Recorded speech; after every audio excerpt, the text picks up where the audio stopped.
सबसे पहले आप सभी को धरती की आबा क्रांतिश्री बिरसा मुंडा इनके 146वें जन्म जयंती के अवसर पर आप सभी को मेरी तरफ से, मेरे संगठन की तरफ से हार्दिक हार्दिक शुभकामनाएं। साथियों, लगभग 2.5 बज चुका है।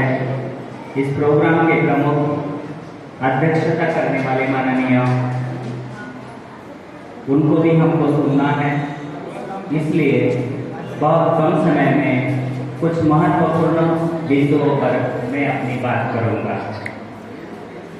जिन जिन महापुरुषों ने हमारे हक और अधिकार की लड़ाई लड़ी, जिन जिन महापुरुषों ने हमें समता, बंधुता, न्याय, स्वातंत्र पर आधारित इस देश का, इस राष्ट्र का निर्माण करेंगे, इसके ऊपर और या इनके लिए जिन जिन महापुरुषों ने और महानायिका ने हमारे लिए बहुत कुछ मेहनत करके हमको करके दिया, उन सभी महानायक और महानायिकाओं को मैं प्रथमतः विनम्र अभिवादन करता हूँ।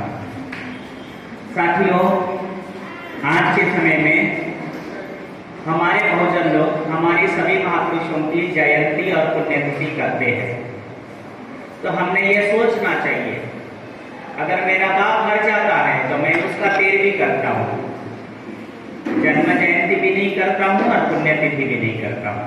लेकिन हमारे महापुरुष हजारों साल होने के बावजूद भी हमारे लिए प्रेरणा स्थान है और हम लोग उनकी जन्म जयंती और पुण्यतिथि पर उन लोगों को बार बार साल में 2 बार याद करते हैं।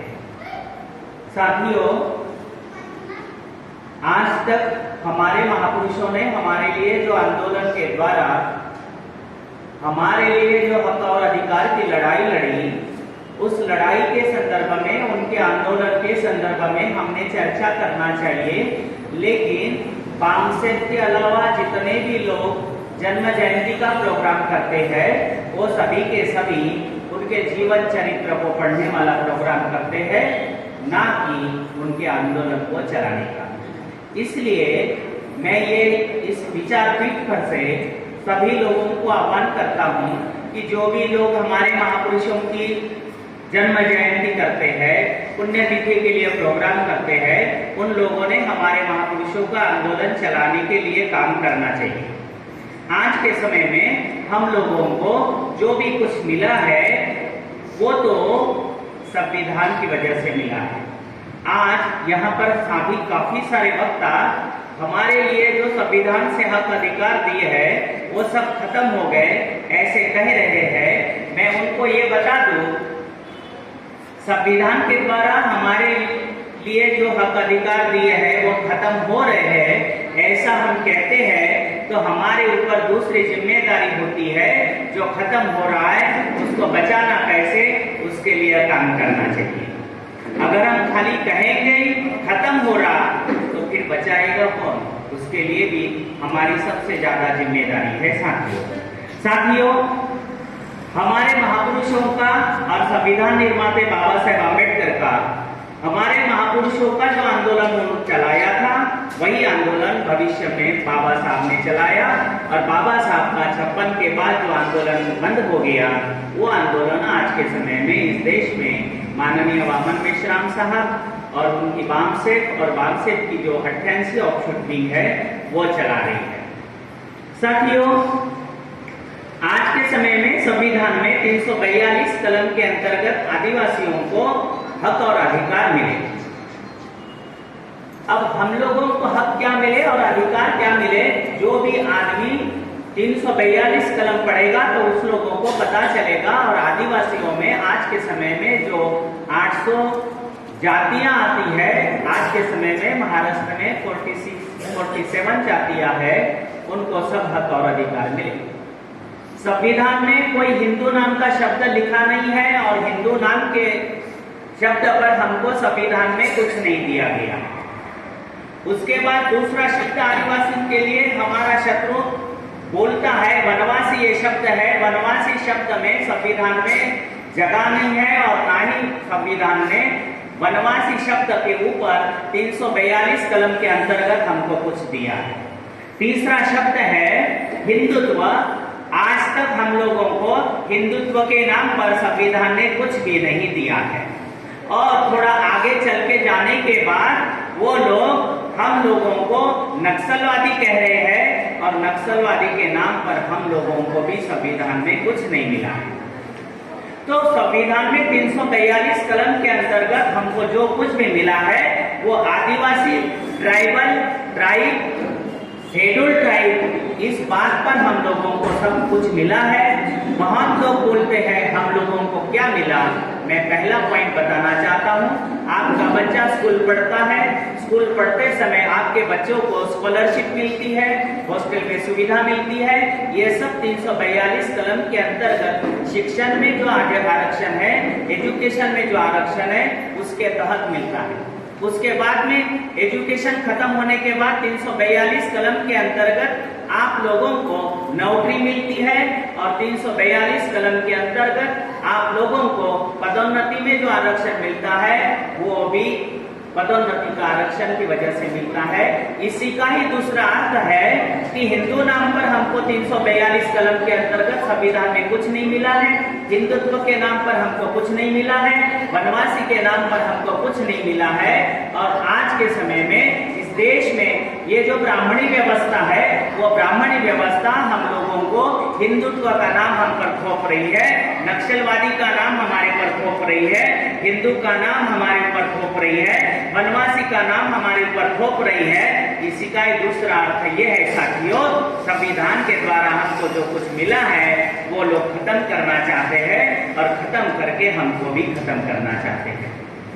लेकिन आज के समय में हमारे समाज में जो पढ़े लिखे लोग हैं, वो पढ़े लिखे लोग अपने आप को हिंदू कहने पर गर्व कहते हैं।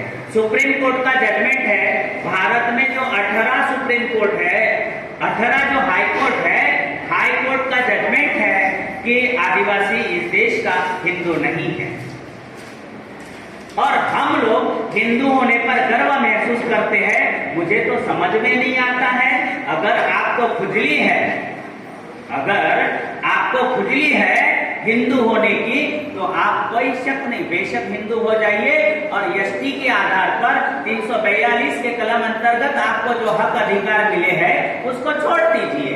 फिर उसको छोड़ने के बाद आपको हिंदू होने के बाद कैसा मजा आता है वो आपको पता चले।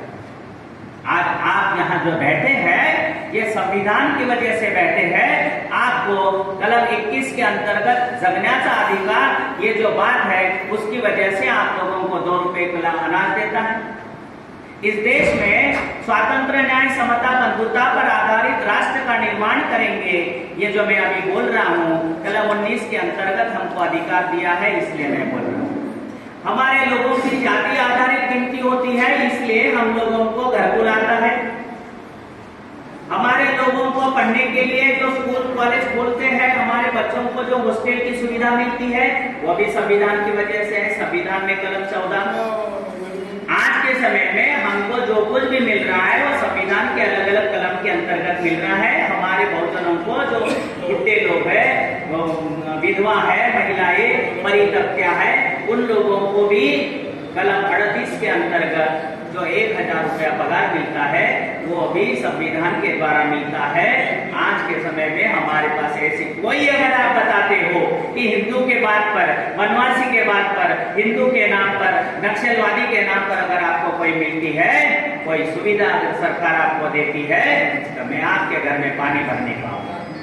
साथियों, आज के समय में हमको सब कुछ जो मिल रहा है ये सब संविधान की वजह से मिल रहा है, और बाबा साहब का इस देश में और गहरा संबंध था बिरसा मुंडा जी से, हमारे महापुरुषों से। जब भी बाबा साहब खत लिखते थे, पत्र लिखते थे, तब वो जय शिवराय सबसे पहले लिखते थे और लास्ट में जय जोहार लिखते थे। इसी का दूसरा अर्थ ये है कि हमारे महापुरुषों का जो आंदोलन था ये बाबा साहब ने समझ लिया था, क्योंकि वो क्षेत्रीय आंदोलन था और बाबा साहब का आंदोलन पूरा देश भर चल रहा था। इसलिए उस समय बाबा साहब अपने खत लिखते समय जय शिवराय लिखते थे और खत समाप्त होते समय जय जवाहर लिखते थे। इसका दूसरा अर्थ ये है कि बाबा साहब को भी हमारे महापुरुषों का काफी सारा अभ्यास था। वही अभ्यास के आधार पर जो स्लोगन बताया था, सबसे पहला लड़ो, बढ़ो और पढ़ो, ये स्लोगन बिरसा मुंडा जी का, क्रांतिकारी बिरसा मुंडा जी का था। यही स्लोगन भविष्य में हमारे हैंडबिल पर आया। साथियों, आज के समय में हमको जो कुछ भी मिला है वो 1932 में हमको इस देश में रहने वाले एससी और एसटी को आरक्षण मिला। 1947 के बाद बाबा साहब को संविधान लिखने का मौका मिला, तो बाबा साहब ने मूलभूत अधिकार के तौर पर वह संविधान को आरक्षित किया गया। हमको कोई सोम्या बोम्या ने ये नहीं दिया है, इसलिए ये बात भी हमारे लिए सबसे ज्यादा जरूरी है। दूसरी बात, हम लोगों को 19 से 32 में जो आरक्षण मिला वो रिकॉग्नाइज भी उसी समय हुआ था। आज के समय में हम लोगों को ये बात को ध्यान रखना ज्यादा जरूरी है।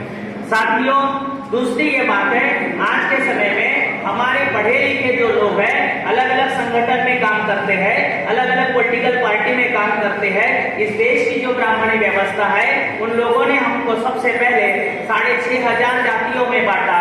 उन लोगों को लगा कि ये इकट्ठा आएंगे। फिर उन लोगों ने कोट जाति में 85,000 जातियों में बांटा। फिर उन लोगों को लगा कि इकट्ठा आएंगे। उन लोगों ने अलग अलग संगठन में बांटा। फिर उन लोगों को लगा और ये इकट्ठा आएंगे, अलग अलग प्रादेशिक पक्ष में बांटा। फिर उन लोगों को लगता और ये इकट्ठा आएंगे। छोटे छोटे मोहल्ले में, छोटे छोटे गांव में छोटी छोटी संगठन खड़े गए और हमारे लोगों को बिखरा दिया। आज के समय में पूरे भारत में एक ही ऐसा संगठन है बामसेट नाम का, जो आज के समय में जो हमारे पास 6500 जातियां हैं, 6500 जातियों के लोगों में से 4,500 जाति के लोग इस संगठन में काम करते हैं। बहुजन क्रांति मोर्चा के प्लेटफॉर्म के ऊपर 1 लाख से ज्यादा छोटे मोटे संगठन इस प्लेटफॉर्म के ऊपर आए हैं और अपनी काम करते हैं और अपने हक और अधिकार की लड़ाई लड़ रहे हैं साथियों। इसलिए यह सबसे ज्यादा जरूरी है। आज के समय में आपको जो लगता है कि हमारे पास बचा क्या, ऐसा सवाल पूछना सबसे ज्यादा योग्य होगा, क्योंकि सब लोग यहाँ संविधान के बारे में बात करते थे, हक और अधिकार की बात करते थे। मैं तो सब लोगों के सामने और आपके सामने भी ये कहूंगा, हमारे लिए बचा क्या संविधान में आज के समय में? आपके लिए यहाँ जो कुछ भी है, या बाजू में थोड़ा दूर आगे चलते हैं आदिवासी हॉस्टल है, आदिवासी हॉस्टल बंद है। उधर थोड़ा आगे जाते हैं तो एससी के लिए समाज कल्याण का हॉस्टल है, वो भी समाज कल्याण का हॉस्टल बंद है। उसके बाद में अगर तुम्हारे घर में शादी होती है तो 50 लोगों की परमिशन दी जाती, तुम्हारे घर में कोई मरता है तो 30 लोगों को परमिशन दी जाती, लेकिन स्कूल में 30-40 बच्चे होते हैं। तो आज के समय में स्कूल बंद है। स्कूल बंद है, उसकी वजह से हमारे लोगों को सही और गलत का अर्थ नहीं समझता है। आज के समय में एक फॉरेनर जो बहुत बुद्धिजीवी व्यक्ति था, उसने ये कहा था, अगर कोई व्यक्ति को जीवन में एजुकेशन को निकाल दो तो वो 2 पैर का जानवर होता है। आज के समय में तो हम 2 पैर के जानवर हैं। साथियों, जो कुछ लोग बोलते हैं कि हम जब बोलते हैं किरण साहब, हम समाज में जब जाते हैं तो समाज में कुछ लोग हमको ऐसे बोलते हैं, तुम्हें ब्राह्मणाला काशी कहते, ऐसे बोलते हैं। मैं उन तमाम लोगों को यह कहना चाहता हूं, 45 साल से वामन मिश्रा नाम का व्यक्ति पूरे भारत में और भारत के बाहर जाके स्पीचेस करता है, लोगों को जागरूक करता है। कुछ वक्ता ने बोला था कि जागरूक करना कोई गलत बात नहीं है, गाली देना ये गलत बात है। अगर 45 साल से अगर हम लोग किसी को गाली देते थे तो अभी तक विजयराज के ऊपर और उनके संगठन के ऊपर कितने सारे पुलिस केसेस होती थी। एक व्यक्ति ने रालेगांव में, अध्यक्ष साहब, कुछ लोगों ने रालेगांव में प्रयोग किया था। जब वो टाइपिंग करता था तभी मेरे को पता चला था कि विजयराज तुम्हारे खिलाफ कुछ कंप्लेंट जा रही है। तो मैंने बोला ठीक है, कोई बात नहीं। तब मैंने उनको बोला, जब वो लोग कंप्लेंट लेके तहसीलदार के पास गए, पुलिस स्टेशन के पास गए, तो उनको बोला, उन्होंने बोला इस पर कुछ नाम लिखो। आप ये बोल रहे हैं कुछ लोग संगठन के, कुछ लोग संगठन के, कुछ लोग संगठन के। भाई संगठन का नाम लिखो, लोगों का नाम लिखो, उनको मैं लेके आता हूं अंदर हल्का के और अंदर डाल देता हूं। तो उन्होंने संगठन का नाम नहीं लिया। तो साथियों, हम लोग ब्राह्मण के खिलाफ बोलते हैं। ब्राह्मण के खिलाफ इसलिए बोलते हैं, आज के समय में यहाँ आदिवासी के सब लोग हैं।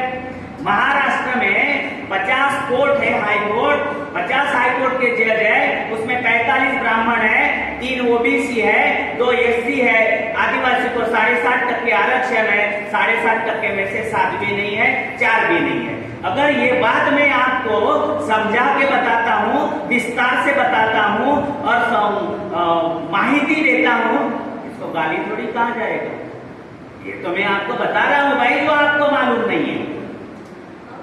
तो इसीलिए कुछ लोग ऐसे बोलते हैं कि आप गाली देते। ये पहला सवाल मैंने खत्म कर दिया, हम जानकारी देते, गाली नहीं देते। इसलिए उन्होंने अपने दिमाग से ये बात को ध्यान में निकाल देना चाहिए। कुछ लोग ऐसे बोलते हैं कि विजयराज जी वो ब्राह्मण बहुत होशियार होते हैं। तो मैं उसके लिए बोलना चाहता हूँ, कुछ लोगों ने बोला था मैंने, तो होशियार होते हैं। अगर अरे भाई, भारत के राउंड फिगर में हम लोग संख्या पकड़ते हैं 150 करोड़। 150 करोड़ में से 85 वो 15 गए और वो 7 गए, तो मतलब 20 करोड़ अगर छोड़ते हैं तो आज के समय में हमारे लोग जो है वो 130 करोड़ है। क्या 130 करोड़ में से लोग कोई होशियार नहीं है? सब गधे हैं। और हम ही अपने आप को ये कह रहे हैं कि हम गधे हैं। अरे गधे होते तो हमारे समाज में प्राध्यापक, वकील, डॉक्टर, इंजीनियर कहां से पैदा होते? आपको मैं उदाहरण के तौर पर बोलता हूँ, हिमा दास नाम की लड़की है जो झारखंड से आती है, ओलंपिक में 6 मेडल जीत के आई। कितने मेडल? 6 मेडल। वहां के देश की सरकार ने उसको 1 करोड़ रुपया दिया। और दूसरी एक थी, उसका नाम मेरे को ध्यान में, विलियम शैनी नाम की जो लड़की थी, वो सेकंड जीती थी। पदक, कांस्य पदक उसने जीता था। तो उसको 50 करोड़ दिया, नौकरी दिया, फ्लैट दिया। वह सवर्ण थी, हिमा दास आदिवासी थी। मेरा सवाल है आप लोगों को सामने, क्या उसके ऊपर जाति के आधार पर भेदभाव हुआ? क्या गरीब के आधार पर भेदभाव हुआ? बोलो जरा, मुंह से बोलो, कौन से बात पर उसके ऊपर भेदभाव हुआ? जो शाइनी विलियम थी उसको 50 करोड़ रुपया दिया गया, कांस्य पदक उसने लाया। हमारी बच्ची थी हिमा दास नाम की, उसने 6 गोल्ड मेडल जीत के लाया, ओलंपिक में लाया, उसको 1 करोड़ दिया। ये जो हिमा दास थी वो आदिवासी थी। क्या आदिवासी के नाम पर भेदभाव हुआ? जाति के नाम पर भेदभाव हुआ? या गरीब और अमीरी के नाम पर भेदभाव हुआ? जरा बोलो तो मैं आगे बात करूं। कौन सी बात पर भेदभाव उनसे? जाति के आधार पर भेदभाव हुआ। हम ये ऐसा कहते हैं, और इस देश के कुछ गधे लोग जो है, जो ज्यादा होशियार है, वो हमको ये कहते हैं कि वो लोग होशियार है। अरे वो होशियार नहीं है। इसीलिए तो हमारे बच्चे एमपीएससी में, यूपीएससी में ज्यादा बड़े पैमाने पर कलेक्टर बन रहे हैं। इसलिए वो लोग लेटर ऑफ एंट्री के द्वारा अपने बच्चों को कलेक्टर बना रहे। 31 बच्चों को यूपीएससी की परीक्षा नहीं दी, पास नहीं हुआ, ट्रेनिंग नहीं हुआ, ज्वाइंट सेक्रेटरी बना दिया। 5 साल के बाद वो लोग कलेक्टर बने। 9 बच्चे को लेटर ऑफ एंट्री के द्वारा कलेक्टर बना दिया। उसमें लोकसभा सभापति की बच्ची, ओम प्रकाश बिरला की बच्ची है, वो हीरो है। वो कोई तो भी जैकी श्रॉफ के ऐसा कुछ तो विषय, उसका भाई है। परीक्षा नहीं दिया। हमारा बाप पूछता है क्या करता है केराम साहब तुम्हारा बच्चा? तो केराम साहब की घरवाली और केराम साहब बोलता है मेरा बच्चा पूना में यूपीएससी की तैयारी करता है।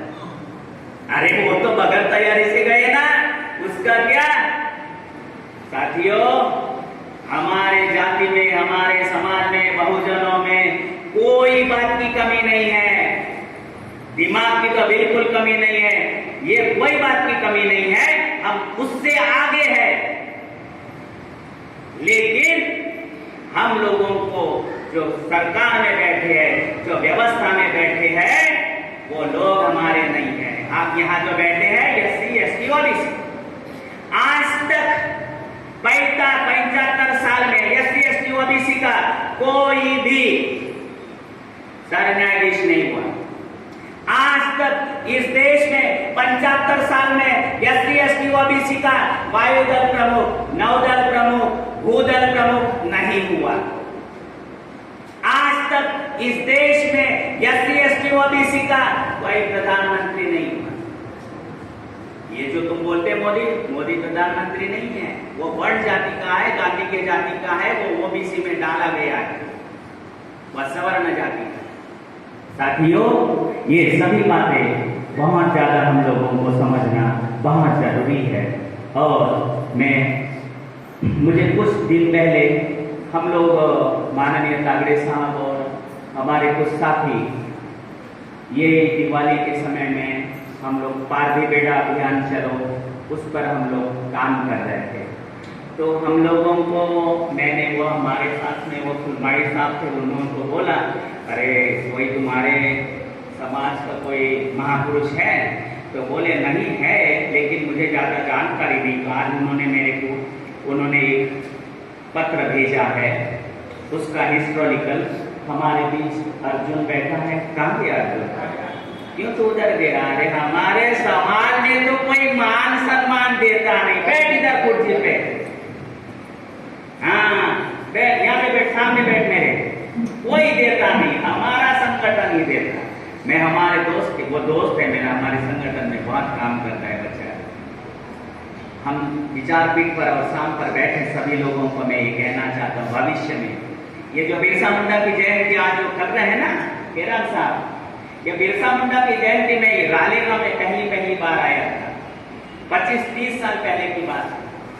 और तब मैं सोशल मूवमेंट में काम करते समय पहली बार 30 साल पहले बिरसा मुंडा की जयंती माड़ीपुरे में हमने पहली बार साजरी की। रालेगांव में जयंती से नहीं हो रही, और उस समय पांडव कौड़ा के प्रकल्प अधिकारी को हमने बिठाया था। तो ऐसे जो बैठे हैं ना, ऐसे लोग हम लोग बैठे।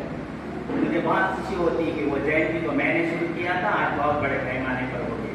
मैं आप लोगों के सामने और प्रॉमिस करता हूँ, 1857 की लड़ाई में अंग्रेजों के खिलाफ लड़ाई का उन्होंने नेतृत्व किया। वो थे शमशेर सिंह भोसले, जो कि सोमनाथ के नजीक मीठापुर गांव के थे। वो भारतीय समाज से आते हैं। हम लोग उनका 1 अप्रैल को, आने वाले 1 अप्रैल को उनका पुण्यतिथि का दिन है। उनका जयंती का कुछ पता नहीं चला, जन्म जयंती कब हुआ, लेकिन हम पुण्यतिथि के मौके पर पूरे अर्जुन के सामने मैं ये कहना चाहता हूँ, आपको आने वाले अप्रैल महीने के लिए तैयारी करना है। तालुका लेवल पर माननीय केराम साहब, तागड़े साहब, कामरे साहब और डॉक्टर साहब के मार्गदर्शन में हम लोगों को रालेगांव शहर में नहीं तो पूरे महाराष्ट्र में पहली बार ये जयंती होगी, और उसकी हम लोगों को तैयारी करना है। और उसका इतिहास भी हम उसके बारे में 5 से ये पहला संगठन होगा जो पारधी जाति में जो शमशेर सिंह भोसले है, ये व्यक्ति का पहला पुण्यतिथि का और बहुत बड़ा प्रोग्राम हम लोग भारत मुक्ति मोर्चा के द्वारा करेंगे। साथियों, आज के समय में मैं इतना ही बोलना चाहता हूँ। 2-3 सवाल मेरे पास थे, मैंने बोल दिए। आज के समय में हम लोगों को, सब लोगों को इकट्ठा आना ज़्यादा जरूरी है। हमारे पास कुछ नहीं बचा आज के समय में। वो यहाँ 2 थे ना, वो एसटी वाले, आज ये एसटी वाले, एसटी बसेस वाले, थोड़ा बोल दो उसके ऊपर। हमारे लोग मिसाइल कैसे होते, उसका मैं बहुत अच्छा उदाहरण देता हूँ 2 मिनट। उनका 17 कृति समिति के द्वारा आंदोलन चालू हुआ। आंदोलन चालू होने के बाद जैसे वो आंदोलन का नेतृत्व करने वाले लोग थे, उन्होंने एक ही दिन में वो आंदोलन को, एक पहली जो मांग थी विलीनीकरण शासनात का, वो छोड़ के बाकी सबको एक्सेप्ट कर दिया, आंदोलन को खत्म कर दिया। कुछ लोगों के दिमाग में जो नेतृत्व करने वाले नहीं थे, वो जो आंदोलन में बैठने वाले थे, उनके दिमाग में आया, अरे ये तो कोई भी दे सकता, पहला वाला पॉइंट तो कुछ नहीं बोला। पहला वाला पॉइंट पकड़ के वो लोगों ने खड़े रहे और अभी तक आंदोलन चला। मैं सभी आंदोलन करता था, स्वागत करता हूँ, समर्थन करता हूँ। हम लोग सभी साथी हमारा संगठन के द्वारा समर्थन करने को गए, लेकिन किसी ने बोला, मेरे ख्याल से अमोल ने बोला या उसने बोला है, इसने, हाँ, तो आंदोलन में नेतृत्व, आज के समय में वो जो पटाड़कर नेतृत्व कर रहा है वो आरएसएस का व्यक्ति है। आरएसएस ने हमारे सब हक और अधिकार समाप्त किए हैं। आरएसएस ये ब्राह्मणों का संगठन है, वो हमारे सब हक अधिकार की लड़ाई लड़ता नहीं है, खत्म करने वाली लड़ाई लड़ता है। जब 2014 में बीजेपी का जाहिरनामा आया था, तब बीजेपी के जाहिरनामे में पॉइंट रखा था कि एसटी का खासगीकरण जो है वो विलीनीकरण हम राज्य शासन में करेंगे। उसके बाद उनकी 5 साल तक सरकार चली, तब उन्होंने कुछ नहीं बोला। अभी अभी एक वीडियो आया है, वो वीडियो वायरल हुआ। मुनगंटीवार साहब ये कह रहे शासनाचं एसटीचं शासनामध्ये विलीनीकरण होऊ शकत नाही, ऐसा उनका स्टेटमेंट। और जो आदमी जिसकी सरकार थी 5 साल तक कुछ नहीं बोला, जैसे वो धनगर के बारे में भी बोला था आरक्षण देंगे, अभी तक नहीं किया। वो बारामती में एक बहुत बड़ा आंदोलन चल रहा था धनगर का। फडणवीस जहां वहां जाके बोला मैं मेरी सरकार आएगी, पहली कैबिनेट में मैं आपको आरक्षण दूंगा, वो खत्म हो गया। ऐसे लोग हमारा आंदोलन का जब नेतृत्व करते हैं तो वो आंदोलन नहीं होता है, वो आंदोलन करता हमारे बहुजनों को फंसाने वाला काम करता है। ये फंसाने वाला काम है, क्योंकि हमारे समाज का आंदोलन करने वाले लोग जो है समाज में ये नहीं है, वो तो ऊपर से थोपा गया है। आज तक संविधान में हमारा आंदोलन है, हमारे बहुजनों ने हमारा आंदोलन चलाना चाहिए, थोपे हुए नेतृत्व को हमने थारा नहीं देना चाहिए। अगर उनमें का कोई आंदोलन करता होता तो पहले बोलता था कि ये वो आंगनबाड़ी वालों का भी यही बात है। इसलिए ये जो समाज का नेतृत्व जो बोल रहे बार बार, ये समाज का नेतृत्व हमारा होना चाहिए, ताकि हमारे लोगों को हक और अधिकार की भविष्य में लड़ाई लड़ना है तो हम लोगों को हमारे हक और अधिकार की लड़ाई, बाबा साहब एक शब्द कहते हैं सुधार, तुझा स्वतः तुम्हीच करू शकता, ते दुसरं कोणी करणार नाही। समस्या तुमची आहे, समाधान करने के लिए अटल बिहारी नहीं आएगा, आपको समाधान ढूंढना पड़ेगा। साथियों, आप सभी ने मेरी बात को सुना और बहुत गंभीरता से सुना। मुझे भी साहब को सुनना है, पहली बार मेरे को मौका आया उनका सुनने का, तो मैं भी सुनूंगा। आप सभी ने मेरे को सुना, इसलिए धन्यवाद आप सभी को। वापिस राष्ट्रीय आदिवासी एकता परिषद के द्वारा इस प्रोग्राम का जो आयोजन नियोजन सुंदर किया है, उसलिए मैं आयोजक और नियोजक को धन्यवाद देता हूँ और अपनी बात को समाप्त करता हूँ। धन्यवाद।